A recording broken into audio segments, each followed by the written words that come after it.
Hi guys, welcome to Cranble. Today I'm going to show you how to make buttermilk fried chicken. Now, fried chicken is readily available everywhere, but it's super cool to do it at home and it's so easy. So let's get cooking, let's just get straight into it, okay? First of all, you want to make your buttermilk mixture. So, buttermilk, get that in there, nice. Then smoked paprika, that goes in. Thyme leaves, that goes in. Bit of salt, loads of black pepper, loads and loads. You want that sort of fiery, deep flavour on the chicken. Then we're going to use a bit of L&P. Being from the north, I like to use Henderson's relish, but L&P will do. So, a couple of jabs of that in there. And then one of the most important ingredients is a good hot sauce. Get that in there as well. A bit more for measure. So you can have this in a sandwich, you can have it just on its own, you can do it on the bone. We're going to do some chicken thighs. So what I've done with the chicken thighs is, I got them yesterday, got them out, and I've put some, I salted them, and I batted them out a little bit so we get a nice even cook.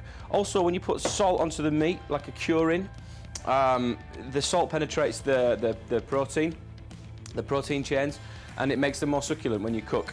So they've been salted for about 8 hours uncovered, so they get that sort of dry, create the airflow in the fridge so it dries them out a little bit and all the moisture draws into the inside. Should be super delicious. Then we've got our flour, which we will we'll use as a batter.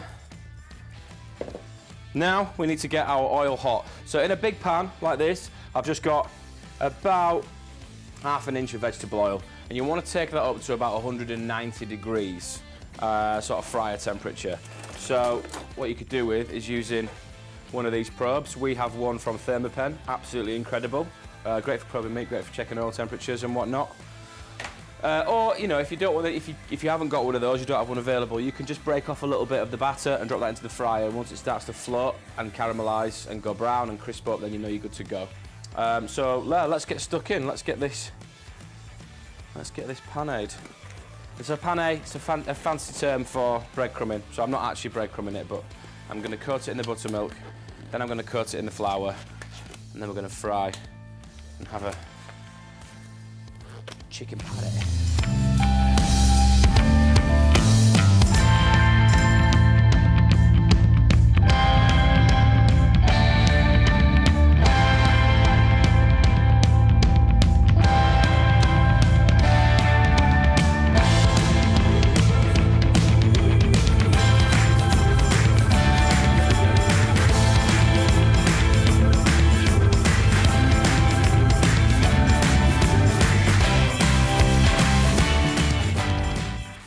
Okay, so when it goes into the oil, you've got to make sure that you keep it moving. You don't want the oil too hot because it'll burn, but you don't want it too cold because it'll go greasy and you won't get that lovely crunch at the end.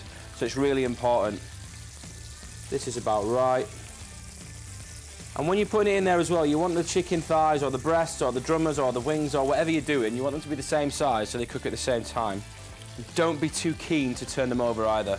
Let them cook, yeah? If you're looking, you ain't cooking.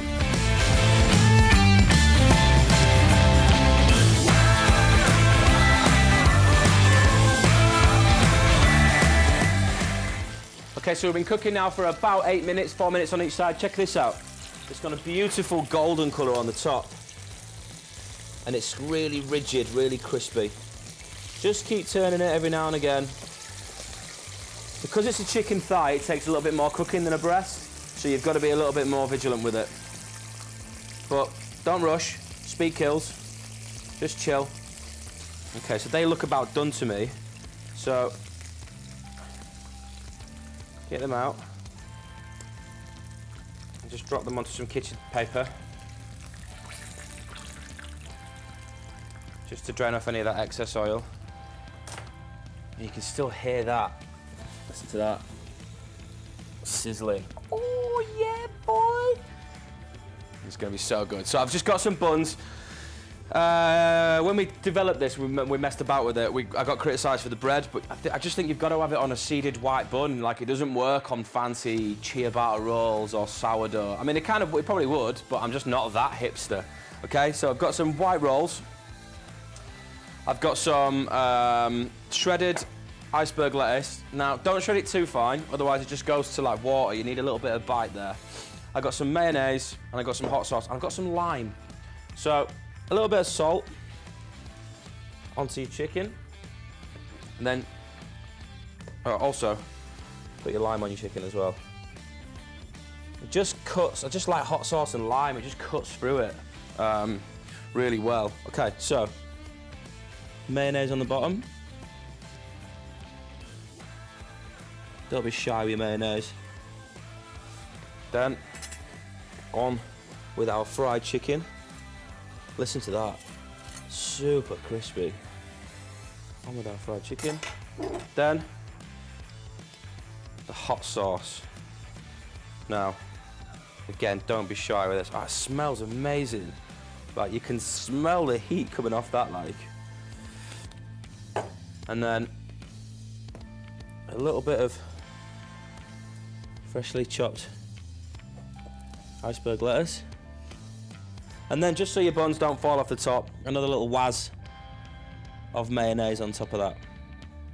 Use whatever sauces you want. These are just the ones that I think work totally the best. Right. Look at that. Get in there, Patrick. Look at that. Unbelievable. Let's get into that with our Damascus steel.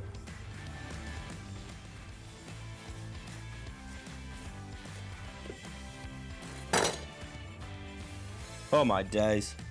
Look at that. I'm gonna get stuck in.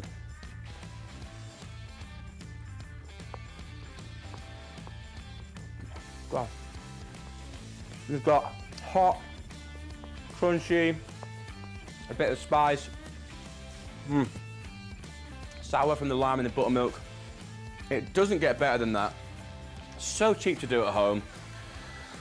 I wouldn't say healthier because it's fried chicken, but at least you know that you've done it yourself. And it's super tasty. So I want you to give it a try. Let us know how you get on. Thanks for watching. Check the recipe out on the website. Thanks for watching, guys.